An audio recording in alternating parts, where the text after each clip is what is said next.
Polity के concept को पढ़ते हैं और इस कॉन्सेप्ट से ही मैं आपसे मेंस का भी एक क्वेश्चन डिस्कस करूंगी। तो जो भी बच्चे मेंस की तैयारी में लग रहे हैं वेल एंड गुड, तो उनको बहुत हेल्प मिलेगी और जो इवन बिगनर्स हैं उनको भी इस क्वेश्चन से बहुत हेल्प मिलने वाली है। आज का टॉपिक जो हम डिस्कस करने वाले हैं वो है लीडर ऑफ अपोजिशन के ऊपर। लीडर ऑफ अपोजिशन गाइस होता क्या है? एक वो लीडर है लार्जेस्ट अपोजिशन पार्टी का जिसका की ना जो सीट है यानी कि उसके पास वो 110 से कम नहीं होनी चाहिए। मतलब कि leader of the largest opposition party that has to be get not less than 110 seat of the total strength of Lok Sabha. उसी को फिर माना जाता है कि ये लीडर ऑफ अपोजिशन होगा। अब लीडर ऑफ अपोजिशन होने से क्या होगा? ये मेंबर होगा क्रूशियल कमेटीज का, पब्लिक अकाउंट का चेयरमैन होगा, पब्लिक अंडरटेकिंग्स में कमेटी का पार्ट होगा, एस्टिमेट कमेटी का पार्ट होगा, सेवरल कुछ आपकी जॉइंट पार्लियामेंट्री कमेटीज का पार्ट होगा।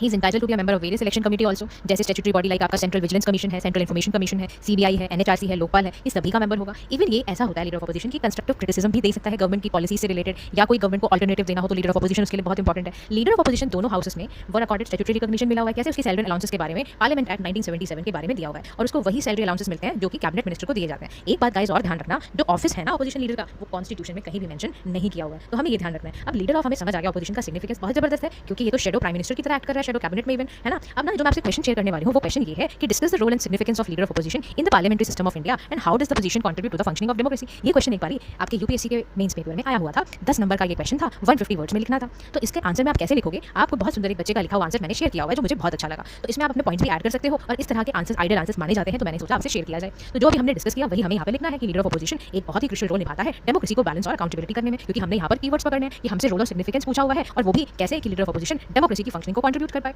तो यहाँ पर आपको लिखना है कि ये बैलेंस समझ करते करता है डेमोक्रेटिक बैलेंस और अकाउंटेबिलिटी, यही गवर्नमेंट को आंसरेबल बनाता है to legislature and the public. Role and significance की बात करें तो ये अकाउंटेबिलिटी एंड ओवरसाइट तो रखता ही है ना। मानो कोई भी गवर्नमेंट पॉलिसी कुछ एक्शन हो जाए तो वो बिल्कुल चीज़ों को स्क्रूटनाइज करता है, चेक करता है, अपोजिशन का वॉइस होता है, लोगों की बातों को वो रखता है। जैसे इसमें बच्चे ने बड़ा अच्छा एग्जाम्पल दिया है कि अटल बिहारी वाजपेयी जी के टाइम पे अपोजिशन लीडर ऑफ अपोजिशन ने क्रिटिसाइज किया था कि अकाउंटेबिलिटी ट्रांसपेरेंसी के ऊपर, है ना। तो ऐसा चीज़ें आप भी लिख सकते हो, वॉइस ऑफ अपोजिशन के बारे में आप लिख सकते हो, लेजिस्लेटिव फंक्शन के बारे में लिख सकते हो कि कैसे ये लीडिंग डिबेट करता है पार्लियामेंट में लीडर ऑफ अपोजिशन, है ना। फिर ये भी लिख देना कि इस बार जो भी हमारे करंट हमारे कौन से लीडर ऑफ अपोजिशन है, तो आप बिल्कुल डालना कि मिस्टर राहुल गांधी इस समय हमारे करंट के लीडर ऑफ अपोजिशन हैं, ठीक है। उसके बाद डेमोक्रेसी पे कैसे कंट्रीब्यूट करना है, तो पूरे आंसर को खत्म करना है। आप किसी भी पॉइंट को इधर उधर नहीं कर सकते, तो आप बताना भाई डेमोक्रेसी के लिए क्या चाहिए? एक चेक एंड बैलेंस चाहिए, एक डिबेट चाहिए, एक डाइवर्स व्यूज चाहिए पॉलिसी मेकिंग में। वो सब कब पॉसिबल होता है? जब लीडर ऑफ अपोजिशन प्रेजेंट होता है। तो leader of opposition, accountability, transparency, और आपने देखो इस बच्चे ने ये पॉइंट तो नहीं ऐड किया, बट आप ऐड करना कि न्यू इंडिया के लिए और हमारे विजन 2047 के लिए लीडर ऑफ अपोजिशन इसलिए जरूरी है ताकि हमारी डेमोक्रेटिक इंटीग्रिटी बनी रहे। तो आज के लिए इतना ही, थैंक यू।